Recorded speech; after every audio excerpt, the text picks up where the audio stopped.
আসসালামু আলাইকুম। আমি দীপ মাহবুব, রাজশাহী বিশ্ববিদ্যালয়ের আইবি এর 2022-23 সেশনের শিক্ষার্থী এবং আমি বর্তমানে আপনাদের খেদমতে রাকসুতে সম্মিলিত শিক্ষার্থী জোট থেকে কার্যনির্বাহী সদস্য হিসেবে পদপ্রার্থী আছি। আমার আসলে সাংগঠনিকভাবে শিবিরের সাথে কোনো কানেকশন নেই। আমি শিবিরকে জানছি আসলে 5ই আগস্টের পরে প্রপারলি জানতে পারছি। তার আগে আমি শিবির সম্পর্কে এতটা ধারণা রাখতাম না।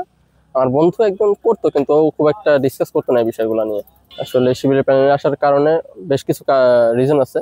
যেমন প্রথমটা হচ্ছে প্যানেলের ইনক্লুসিভিটি, যেটা আর কি, যে প্যানেলে সমস্ত সব মতাদর্শের লোকই আছেন। যেমন ফাহিম রেজা ভাই আছেন, সালমান সাবির ভাই আছেন, সুজন চন্দ্র ভাই আছেন, তারপরে আমাদের সাইদা হাফসা আপু আছেন।